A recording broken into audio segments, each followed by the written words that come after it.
I wake in the morning, I smile to myself like I'm thanking God. Damn, no more folks like Jonathan. When you gonna grow up and get a job? So I'm here with Bliss N Eso, and we're here to talk about their new album, Circus In The Sky. Welcome, guys. Thanks for going. Congratulations. I've been listening to it all day and making everyone come in and tell them how great it is. So it's your 5th record, and there's 17 tracks on it. That's pretty much 2 albums. What was the decision to put 17 tracks on standards, it? isn't it? It's just, albums are pretty short these days. We've always had pretty long albums though. Like we go pretty, we go hard. We have so many ideas, I guess, and we end up like whenever we make a song, we will go all out on it. So we end up making all these babies, giving birth to all these babies, and then we can't choose down. So we have to put them all on the album. And so I think that's why one of the reasons why they actually are pretty long. We don't want to albums. rip people off. We want to give them their money's worth. I mean, bloody hell, the dollar's going down. I mean, things are going crazy. I mean, bloody hell. We don't know any different though. Our first album had at least 24. 22? What, Flowers on the Pavement? No, did it? Was it over 20? No, it's about the same. Yeah, I think it was about 19. Let's just say so for the people. You don't look They were longer. The songs were longer. Let's go and buy it to find out, maybe. There you go. Wow. Yeah, now you're thinking. So how many songs didn't make the cut then? There was a couple, but that was more due to sample clearances and stuff. They probably would have ended up on there if we didn't, run into troubles there. But like I said, we find it very hard to choose which baby's the favorite, and we go all out when we create the songs. So imagine the songs looking at us like we're their father. Please, Daddy. Yeah. Please, we want to stay. We want to stay in this house, Daddy. And then we go, no, mate, we can't have you. And where did the name for the album come from? Actually, I don't know if Eso told me it as an idea, and I was like, that's pretty dope. And then later we were talking, and we realized we said it, or did I say it or you say it? I don't know. I'm who not said too it. sure. It's always someone going first in these stories, which is it. We got a song called "Rub the Lamp the Wrong Way" on Flowers on the Pavement. You're right on and the money. at the beginning of that, there's a little ad lib that says "Circus in the Sky."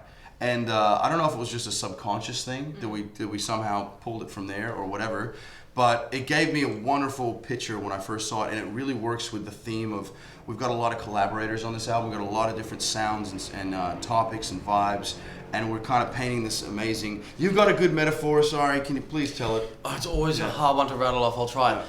Imagine some train tracks, okay, and all of a sudden the train track starts bending up, and that fucking train goes up into the stars. So kind of like the Superman ride.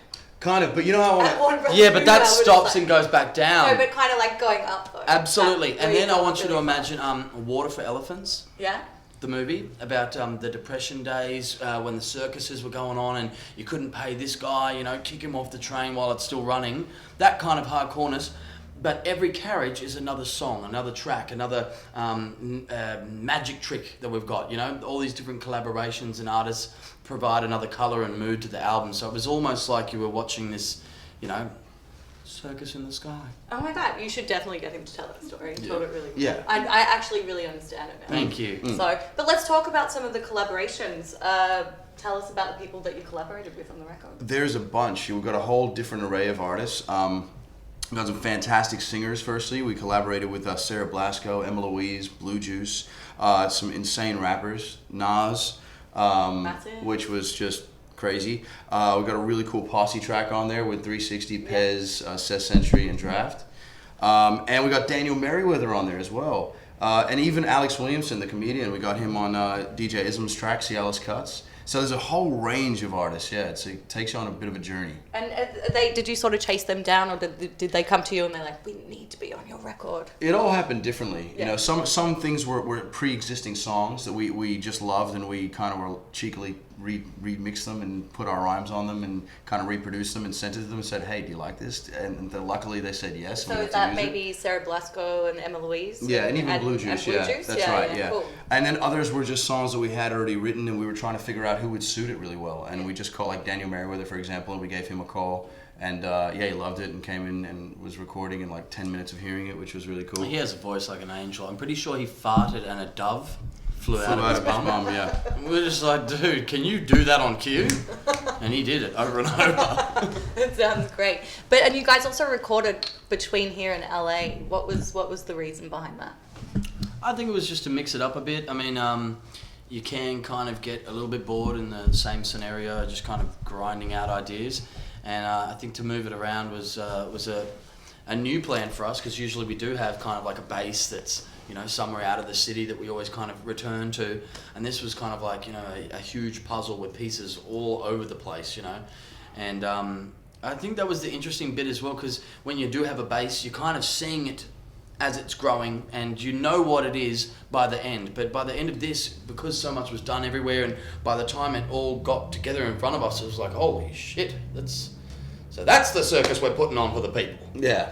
And I mean, you know, we've done a lot of recording back in the days where it was just freestyling and, you know, letting the beat, you know, go on a loop for 2 hours and setting the mics on record and just freestyling and letting it come, you know, from anywhere, you know, out of freestyle and you know. But with this album, I think there were a lot of you know, personal, you know, things that we wanted to be able to finally let out to the people. Yeah.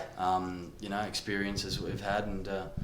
And being your 5th record, I mean, did you feel pressured? Because obviously your last record did really well. Look, I think to some extent, yeah, sure. You know, you have come off the back of a #1 record. It's gone platinum. There's all these things. People love certain songs, all that stuff.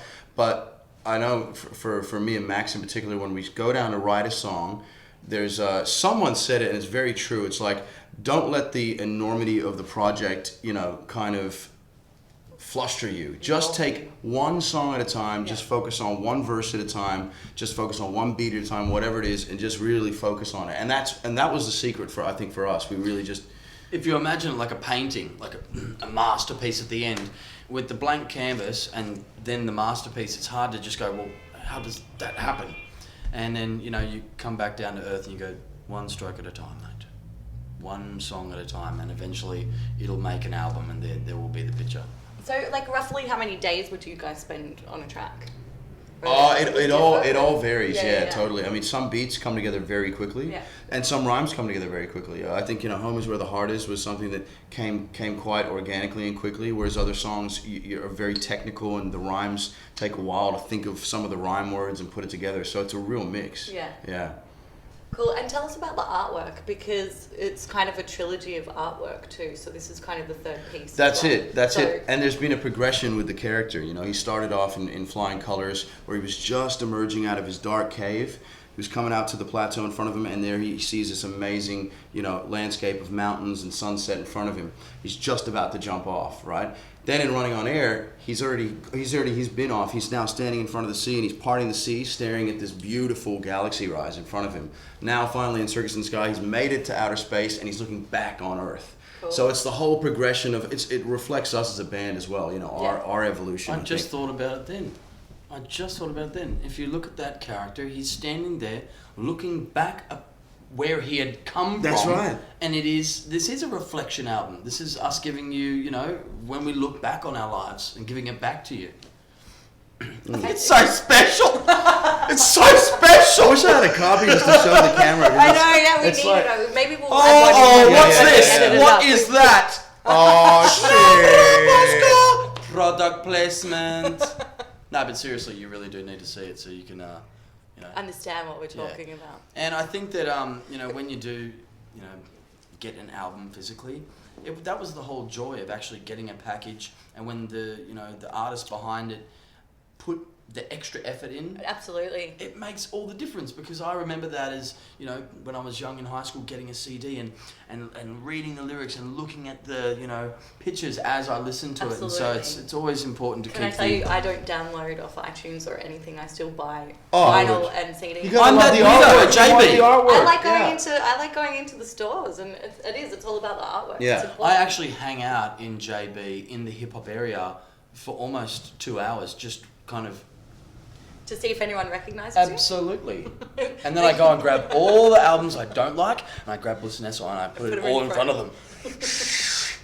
So if JB finds your shit is really... Oh, dude, if you find it mixed, it's me. Sorry. You've been Bliss N Eso'd.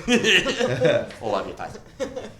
So anyway, just to wrap it up, obviously you guys are about to go on a massive tour, which is already selling out super fast. This has got to be one of the biggest tours we've done with an international act. That's right. Yellow Wolf. Yellow Wolf is in the house. What's cracking? We got Jest from the UK on this tour, and we've also got Pez, local hero from the Australian circuit. Bless his soul. Yeah, so it's a real nice representation of a few different nations coming together, and it's a killer bill, isn't it? It's just And a so killer should we bill. expect, I keep saying that, and that just gets me. I have a Yeah. chubby should we because of expect that. fireworks or anything? Like, is there any big stage productions that you guys are doing differently? The from other fireworks tours? are the three of us on stage, okay, and we do have a few little surprises up our sleeve that we can't give away, but it's the most important thing is we got some new songs. We have a new set list. You know what I mean? We've got some bangers, and we can't wait to see how like these translate live. We already have a very good feeling about a few key tracks. And we're not trying to blow it out too much, you know. We want to stick to the absolute craft of what actually made us, which was, you know, dope rhymes, dope beats, dope scratches. It's just And, two you know, you MCs guys and build one from DJ. a big live following as well. So. That's it. Ah! All right. Well, the record's out on Friday. Is that right? 28th of June. Booyah. Next Friday. Yeah. Next Friday. Next Friday. Oh, for some reason I thought it was this Friday. Yeah. I No, got no, overexcited. it's all Sorry. Friday 1, Friday Friday 2. 28th. There you go. Thanks for coming in. Thank you. Cheers.